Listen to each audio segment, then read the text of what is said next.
Hi, everyone. Today I'm going to be sharing our recent work on a new system that can sense biological information from inside the ear. This is a joint work with my colleague in UC Denver and a few doctors in Children's Hospital. So Americans, or 30% of them, are suffer from sleep deprivation. Whether you know it or not, you're probably one of the 35%. And this is highly correlated to many popular disease, including depression, diabetes, heart failure, and because of this big problem, there's a lot of investment has been put into sleep study, right?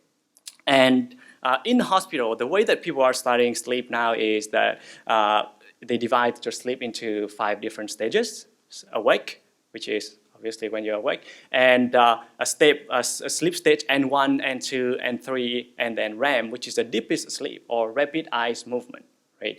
And in order to classify these sleep stages, there are gold standard device that's called polysomnogram that capture your brain signal, your eye signal, and your muscle signal. And based on these signals, it can classify your sleep stages. For example, when you're awake, the brain signal are at a higher frequency. It's at a range of 8 to 13. And during stage 1, which is when you first start drifting into sleep, your brain is actually slowed down. But when you go to stage 2, it actually speeds up. And there's some patterns on the EEG signal, such as K-complex or spindle, where the brain signal would look like a saw-like with a very high frequency.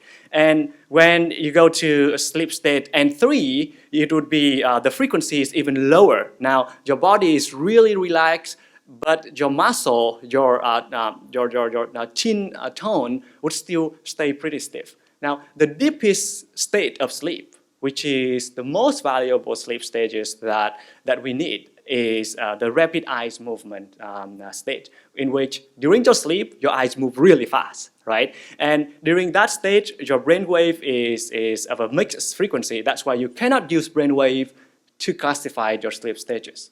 What doctors are now using is an eye signal and the muscle signal, because in those stages, you would have very loose chin tone. You totally relax on your face, right? So the takeaway here is not those details, but the key is for you to, or the gold standard now to do sleep study is using any ways to measure your brain signal, eye signal, and muscle signal.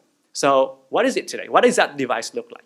This is a common picture that you would see in a hospital for a PSG. At the far corner here is a PSG. There's more than 30 sensors will be mounted on the person's body and more than 20 of them are mounted on the brain. 60 of the electrodes will be mounted on 60 as well as 16 or more of the electrode would be mounted on the head and also mounted on the eyes and muscle. Other electrodes you can see here down in the body on the leg or around some band here that measure the breathing would be used to diagnose the problem with sleep, right? So if you detect there's some problem with sleep, doctor would base on those sensors to diagnose. Now, this is what you would find out there, and I personally see this picture 3 years ago, and this is the motivation for me to go in and do this kind of work, where we were trying to reduce the number of sensors. We try to make sleep monitoring to be less obtrusive. And what you see here is a kid, right? She was around 8 years old, and she was wrapped around with on her head so that all the sensors will not fall out during sleep. And now, the interesting part is, the doctor would ask her to sleep normally, for her to sleep, right? It is certainly impossible, right? Let alone the fact that now you're moving from the in-house environment for sleeping, now you move into the hospital, the temperature is different, light is different, the nurse is coming in and out, so that is the discomfort and the extra cost that you have to pay. But in addition to that, other than just uncomfortable, it takes around 30 to 45 minutes for doctor to set that up, or nurses to set that up, right? And then after the study, the result will be analyzed by well-trained expert to do classification of their sleep stages. So it is some important problem, and obviously there's a problem that we need to solve here. Can we make it less obtrusive? Can we make it lower cost? Can we make it more convenient for a patient, and especially for kids, right? So existing work are out there that try to solve such a problem. For example, there are many apps that you can find on just Apple Store or Google Play Store where you can download the sleep monitoring app. The key that's missing here is that they only use integrated sensor inside the phone. For example, microphone or accelerations or IMU. And from that, it can infer pseudo sleep stages, right? Because now you don't have access to the brain signal, eye signal, muscle signal. It's impossible for them to do accurate sleep monitoring, right? And I'm sure many of you here actually have a paper or two on that. So this is not a stranger for our community. Now, the next trend, or to address that problem, there are commercial products that try to build sensor, try to capture that signal. For example, what you see here is a device called Zio. This device is, as you can see, it need to be worn during sleep. And guess what the problem with when you have to wear something like this during sleep? It falls out. It's uncomfortable. And for us to validate, to try this out, I asked my poor graduate students that we bought a few of these and asked the student to wear this and sleep for 2 weeks, right? Just to test to see the feasibility of the device, and the accuracy is around 40 to 50%. And this is commercial device, right? It's out there. I don't think it's FDA approved, but it is so inaccurate that unfortunately the company has closed since 2012, right? So other devices are out there. For example, this mask-like device can try to monitor your brain signal when you wear, and you need to wear something like this during sleep. Or this is a device that is designed mainly not for sleep, but for monitoring your, that would help with hearing aid. So it uses a number of electrodes here to capture EEG signal. So the problem with all these solutions are, one, it's uncomfortable. Two, it's inconvenient to wear something like this when you're asleep because it will fall out. And because it can fall out, it reduces the accuracy. But those are not the key. The key here is that this device can only capture a single channel, right? And most of the time, it can only capture EEG. And because of that, the estimation is not accurate. We ask the question of, is it possible for us to build a solution that is low cost, comfortable, less obtrusive, and that's why we introduced a new system called LIPS, or lightweight, inexpensive, in-ear biological sensing system. The idea is you would have a device that is very similar to your earplug or your headphone that you wear during sleep, and because you can wear it during sleep, it can monitor all three signals that I was explaining here. Well, I will go through each challenges when we try to build this system. So the first challenge that we run into is that now, because the space inside your ear is very small, you can only mount a small number of electrodes inside. Or even if you have multiple electrodes inside, the spatial diversity doesn't allow you to measure. Even if you add more electrodes in, it doesn't work. It doesn't help because you need to diverse the space in order to amplify the volume, the voltage if you want to, right? So because of that, we only have a single electrode, and because you have a single electrode and you try to estimate three different signal and noise, right? So this problem is now you have a single source, but you want to get three signals. It is in the literature, it has been known that you can separate the source, separate the signal, if the number of the source is greater or equal than the number, if the number of channel is greater or equal than the number of source. But this is not the case, right? This is a fundamental challenge that required a new algorithm. But to make it even more complicated, all the frequency and amplitude are overlapping. So you cannot just convert it into frequency domain or based on the amplitude to split it. And even more complicated is that it is vary from person to person, and it's vary from time to time, right? So we propose a new algorithm that, based on non-metric factorization algorithm, that take advantage of a new training mechanism and in combination with this technique to split the signal out. I will give a high-level idea of the algorithm here, and I will refer the audience of interest to refer to the paper. So if you represent a signal X here as a signal as the output of our in-ear device, it will be a linear combination of three different signals, XI, SI from 1 to 3, and with different weight and a noise, right? So with metric, non-negative metric factorization, we try to factorize this into two different metrics. The spectral template metric, which is X, would, the metric W here, would be representing the invariance, or with a very little variation over time,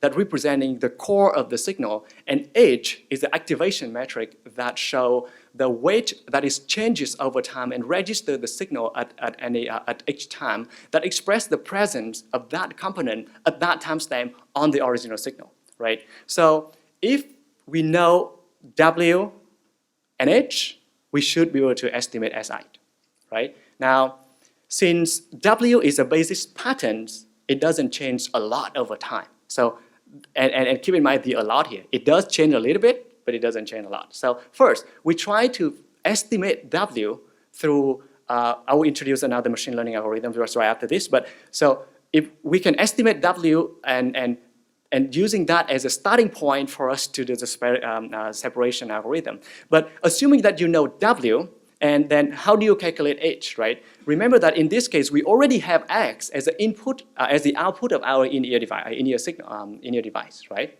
So if we know W, we can estimate H, and we formulate this as an optimization algorithm where a good approximation of H would minimize the distance between the product of W and H to X. And we adopt an Itakura-Saito diversion measure to use it as a distance metric. And the reason for us to pick this is that it is a scale invariance metric that allows, that is not affected by the scale of the whole signal. Because every time you put the device inside your ear, depending on how you put it, how deep, or if you put it not very deep, then the amplitude or the contact point will be vary from one time to another. So the whole signal will either scale up or scale down because of that, right? So now, and we introduce and we use a multiplicative updating iterative rules to keep updating the H metric. And as I mentioned, W, we don't assume that W is fixed here. We use a known pattern W as a starting point for our optimization algorithm. And this, every time that it goes through this iteration, it will improve a W for each chunk of data that we are trying to estimate. So this is why we can, based on the core metric of that, assuming that the signal doesn't change very much, but then we would move based on the iteration here that it can improve. And the question here is, does it converge? What if it runs into the local maximal? Or what is, can we identify the number of core patterns here, right? So I refer you to all the details in the paper. And now, that is assuming that we can estimate W. So how do we estimate W, right? So W metric, or the basis pattern metric that we assume doesn't change a lot, would be estimated using single class SVM learning process that allow us to extract the support vector. But the high level idea here is that we try to seek for the hyperplane P that can separate data from the origin with maximum margin, meaning that you try to push this hyperplane as close to the data as possible so that it minimizes the margin, right? So, and by applying this, we would have the conversion is guaranteed, the local minimum problem is addressed, and it returns the number of basis pattern that is included inside the signal. Now, in short, our algorithm to solve the signal separation is we make a key contribution here in terms of removing the requirement in the number of source versus channel, right? Now we can separate signal even if the signal, even if the number of source is greater than the number of channel. And in this case, we have at least three source and the noise, and the number of channels that we have is 1, right? So this algorithm, in summary, it has 2 steps. We have a learning algorithm that will try to extract those basis patterns, and then output of that will be used during the separation process, where we would get a mixed in-ear signal, go into our iteration, and the output of this would be 3 signals, EEG, EMG, and EOG. Now, that is the first challenge, right? The second challenge coming from the fact that the human's ear is relatively small. And if you talk about kids, baby, newborn, it's even smaller, right? So, and during sleep, people move. And when they move, they create pressure, especially if you sleep on the side, you create pressure and that push the ear canal even smaller, that change the contact point, change the quality of the touch contacts, right? So this is more of a design problem than a key algorithmic problem. But I will explain how we solve this problem. But the second challenge that makes this problem even harder is that the signal that we're trying to measure is rather far away from what you normally get from the PSG, right? With a PSG or the polysomnogram that I just mentioned, you see that a number of electrodes are mounted on the skull, meaning that it's very close to the brain, for example. It's very close to the eyes, and also it's very close to the muscle. In fact, it mounts directly onto those points, right? What we are doing is relatively harder because the signal source is further. How do we do that, right? How do we address that 2 problem? First of all, we carefully pick the material so that it's deformable when you sleep, so that it's first of all comfortable. It also deform and change the shape itself, so that when you sleep, if you turn, it would change. It would be deformed caused by that force. And when the force went away, it go back to the normal shape, right? Because of that, it improved the signal a little bit. Now, that's not enough, right? Because when that surface is kept, the elastic surface would introduce the gap between the in-ear kernel and also the surface of this. So what we have here is that we need to have the material that's really conductive, highly conductive, low resistance, and flexible, durable, right? So what we use here is that we carefully crafted these 3 layers electrode. That is, just the first layer that from the bottom up, you see, this is a conductive cloth. Conductive cloth has the ability to just, well, as the name suggests, it can conduct electrical signal, right? And the second is a conductive and clinically safe gel that would allow the signal to go through here. And also the top layer is a pure silver leaf. It's really thin so that it's soft. It's also flexible. And the problem with a thin silver is that if you bend it so many times, it will break out. That's why we have this glue layer, and we glue that on top of the conductive cloth to make sure that even if you squeeze it, and in fact, for us to be able to use this, and if you're familiar with the earplug, you know that for you to be able to put it inside the ear, you have to squeeze it, right? And when you squeeze it, it will deform the electrode here. But when it expands back out, it goes back to its normal form. Okay, so that is by doing that, we have a deformable and highly sensitive sensor. Now, with that design of a system, we take the output of our system and put it into and design just a simple system for sleep classifications. There's nothing novel here on sleep stage classification, as I mentioned. It is so common in our community already, so I'll just skip all the details.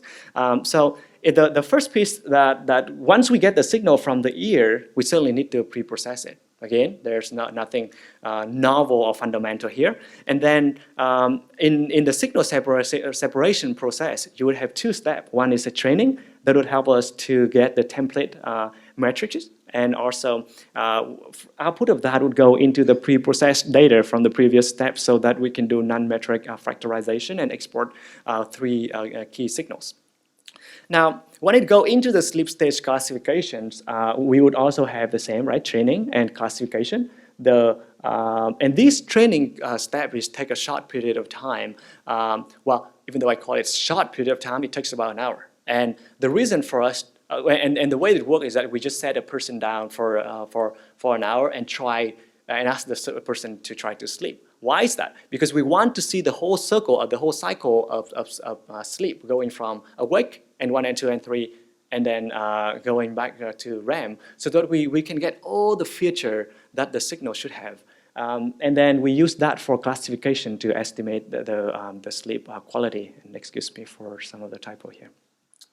Now, we try to see and evaluate our system to see how well it performs in sleep stages classifying, right? So these figures show our prototype with a lip sensors that is, as I just mentioned, it's connected through a sealed wired and then connected to a brain-computer interface board that allow us to extract those signals. And then all the data recorded will be stored in a memory card so that we can process on our computer. And in our study, we have 8 subjects with 38 hours of sleep, and the average age is around 25. And we use a gold standard here, which is a PSG, and you see a number of wire going into the subject here. And this figure show the result of our evaluation, where the x-axis show the segment sequence number, and each segment is 30 seconds, right? And the y-axis show different stages, and this is the output of our system of our sleep stage classification. Now, these colors show the ground truth, and as you can see here, our accuracy is really high. It's around 95% of the time that we get it. The classification is similar to the PSG's output.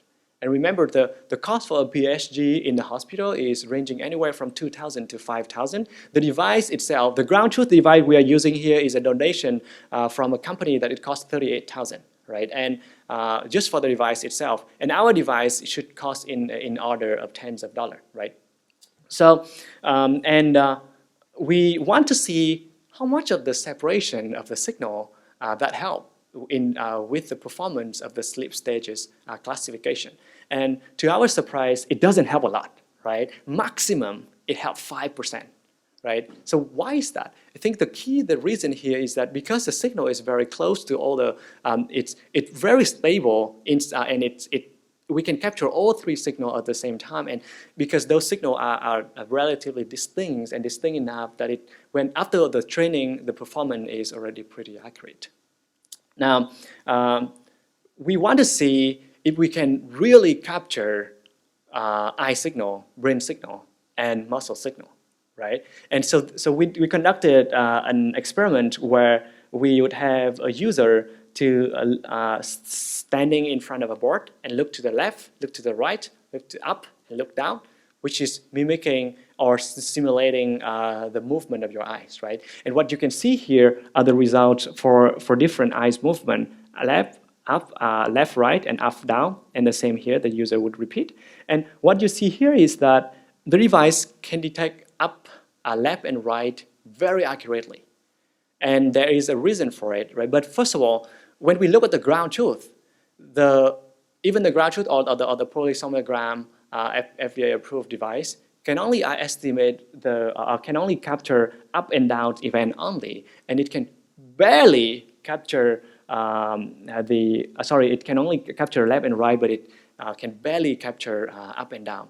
Why is that? That is mainly because of the structure of your eyes, because the eyeball, the back of the eye would have, it's polarized, the back and the front. If your eyes move horizontally, then because the PSG has, or the FDA-approved device, a ground truth device has electrode here, because of that, it can only see the horizontal movement. And when the movement is on the up and down, that doesn't create a lot of voltage changes, and that's why even the ground truth cannot capture it very well. And we are not able to capture it very well neither. But we can capture all the key features that the gold standard PSG can capture. Now, next is we try to evaluate if we can see muscle signal, and this would mean that we can enable other application as well if we can capture muscle, right? And I'll mention about that later.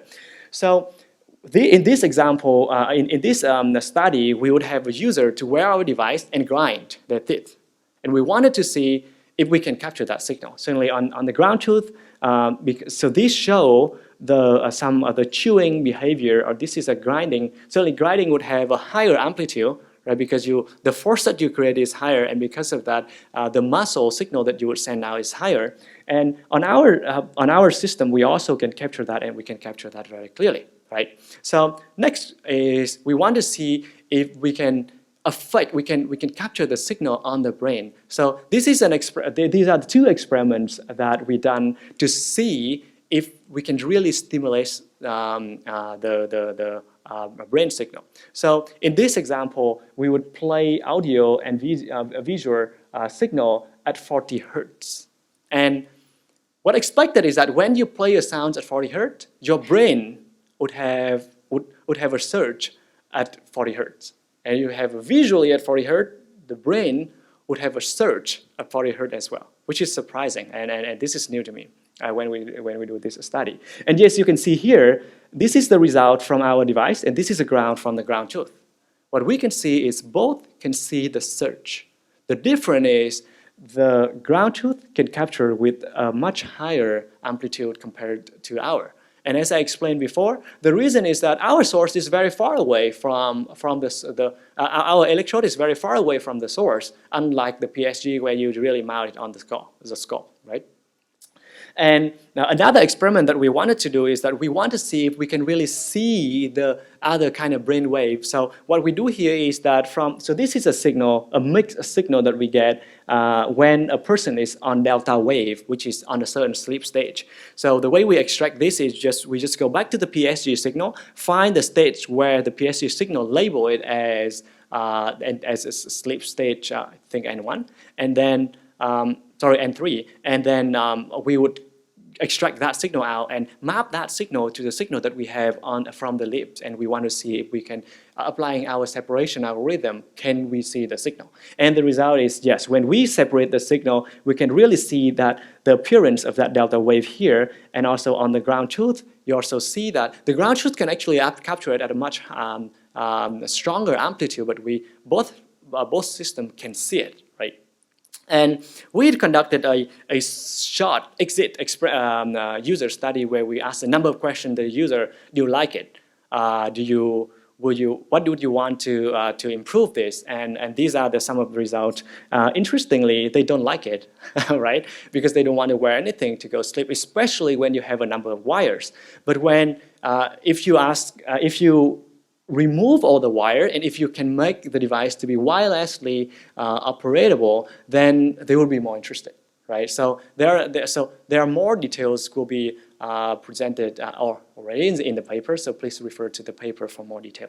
So where do we go from here, right? As I mentioned, we don't just want to use this for sleep study. If you can separate three signals separately, there's many applications. So what are those? First of all, we've talked about sleep monitoring. And so far, we try to solve the problem in the hospital, but you can very well take this system home if the device is cheap, reliable, and easy to operate, which is what we have, right? We just need to improve the engineering part of it, and our goal is trying to develop this to become a platform so that other applications can be enabled, and certainly each application would have different requirements of that, for example, reliability, power consumption, etc. Right? So other possible application is seizure detection. There are many incidents or accidents happen because people are driving when they have seizure, right? So with this, if the technology is fine-tuned enough that we can capture brain signal, then we can predict when seizure would happen, so that we send an early warning. And certainly, what we have from what we have now to this application, to realizing this application, would be quite large of a gap, right? But those are the direction that we want to take this to. Other application could be driver distraction detection or drowsiness detection, because all of these you can really tell from the user's eyes, right, or from user's brain. If a person is sleepy, the brain is different. If the person is distracted, because you can localize the position of the eyes, you will know whether they're looking straight on the road when they're driving, or they're really looking at the phone, right? Unless they move the phone up here, right? So that could be the potential application.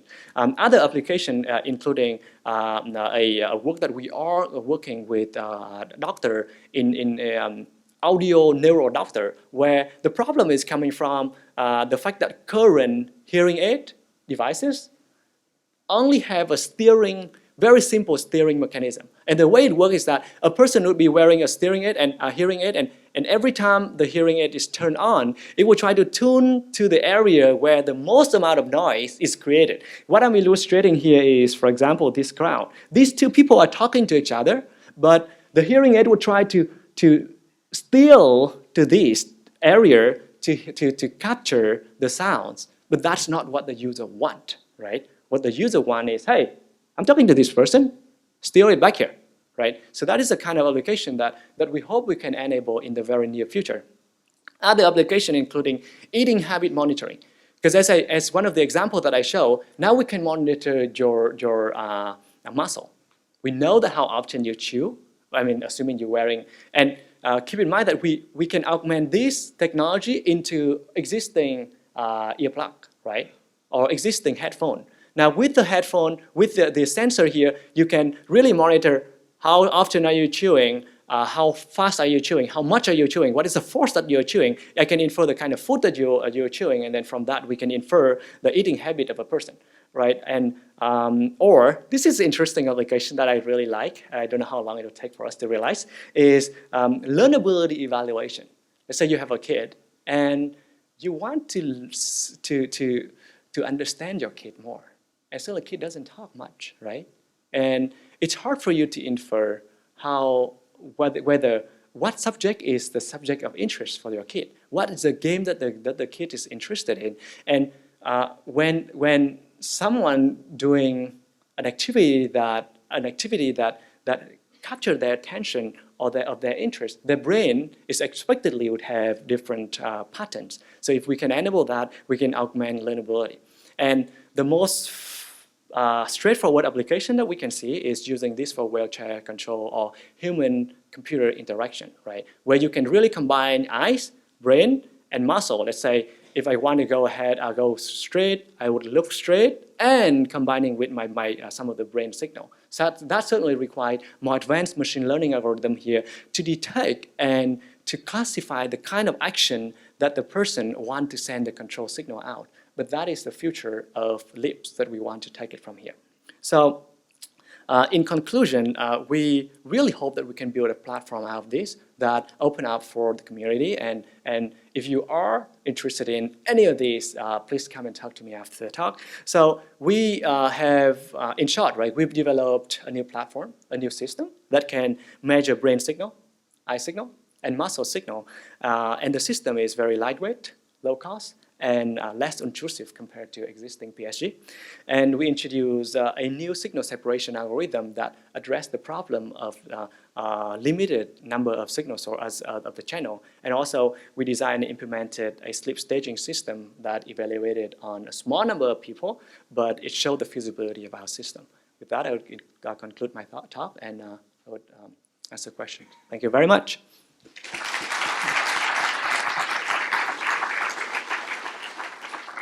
Okay, any question for the speaker? Hi, Daniel from Colombia. So Hi.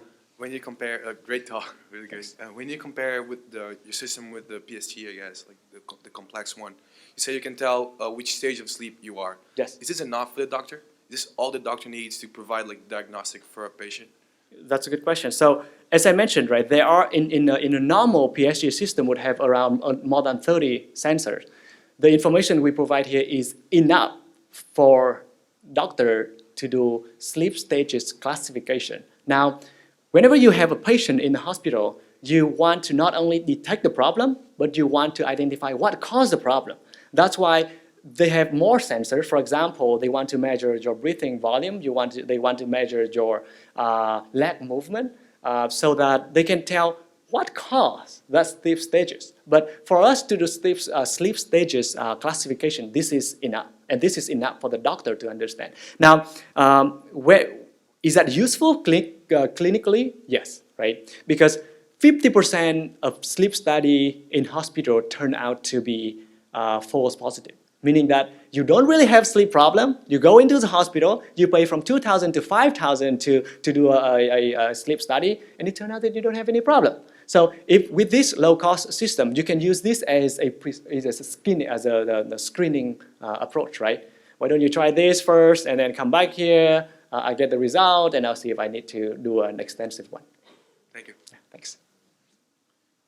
Thanks a lot. I have a question. Do you think that the very way you do the censoring, so you put the device inside of your ear, so you're actually occluding what you're hearing, will affect actually the study of your sleepiness? Well, personal experience is that I prefer to be really quiet. So, I mean, that's why you see many hotels should provide you with an earplug, right? So, I think for sleep, yes, I think it doesn't affect your sleep quality. I think maybe it improves it, but I think so. But I agree that, and as you can see in our user study, right, it's not everybody like it. Do they against it? No. But do they like it? No.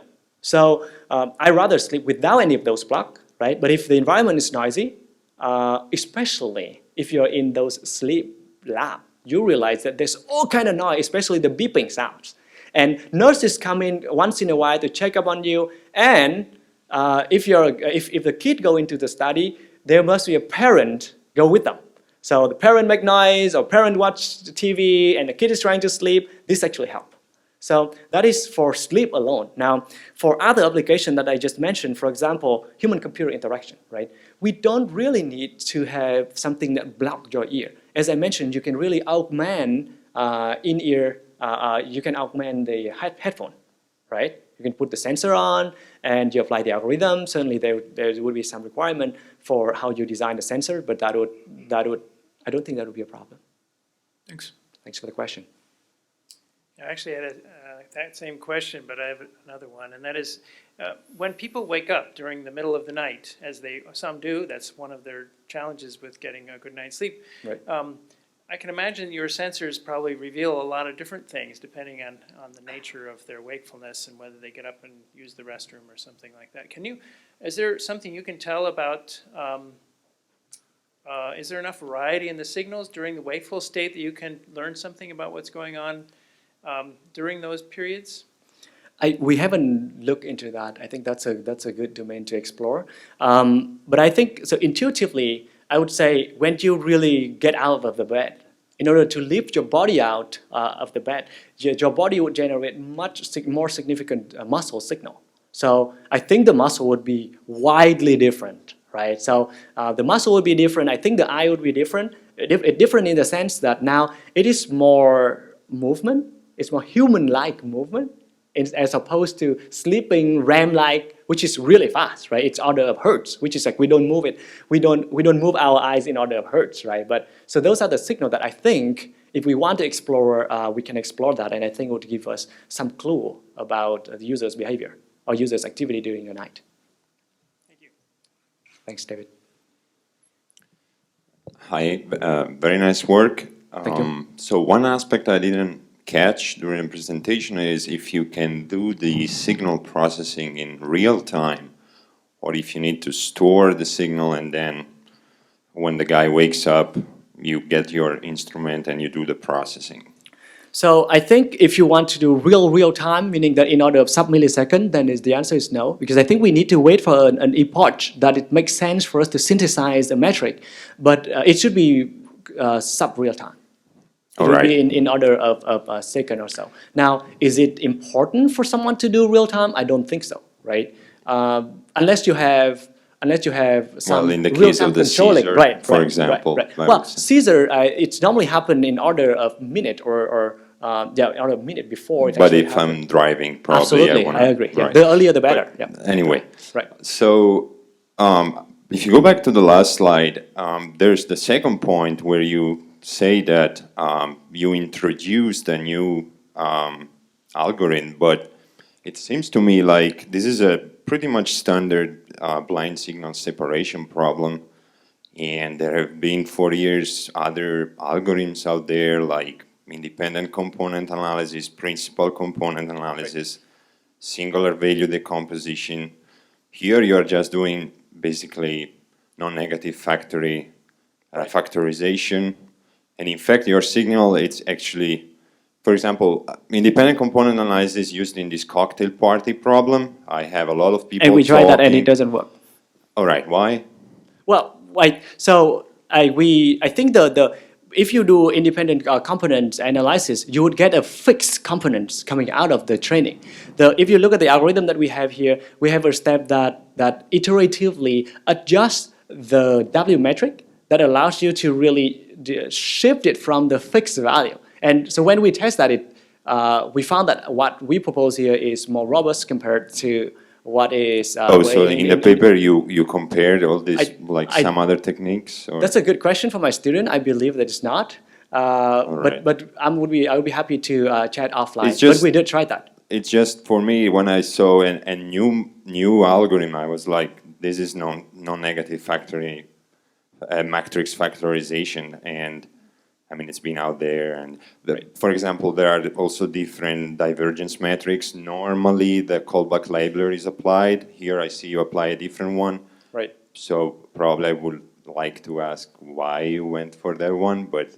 So the distance metric, the reason that we, as I explained, right, the nice thing about the Ikata, the distance metric that we applied here is that it is scale invariance.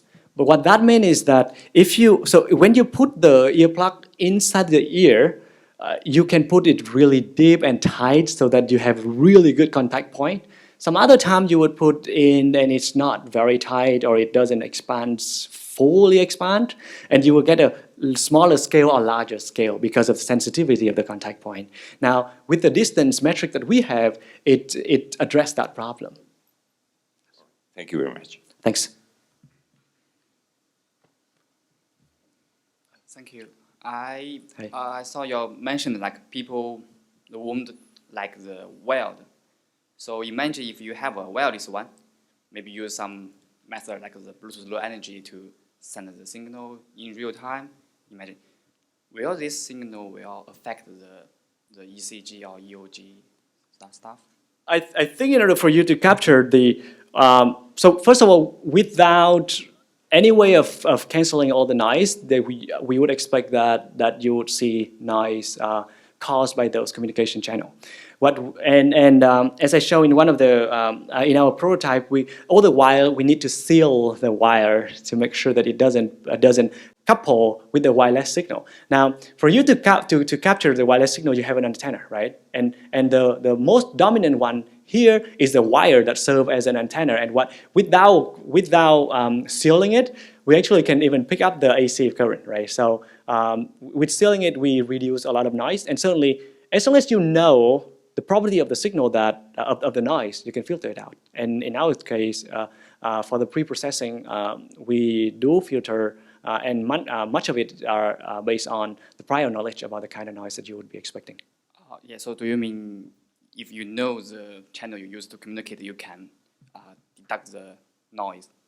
So it's supposed to be work if in another scenario to control the wheelchair, maybe a lot of noise around, so it's supposed to be noise reduced? Yes, right. I think when you control the wheelchair, and I would worry more about the other electronic component that on the wheelchair itself than the wireless communication channel, because again, you have when the transmitter radiate, it is that channel is very well studied, and you know what kind of interference that would introduce to the system, right? So canceling that should not be a problem. Thank you. Thanks.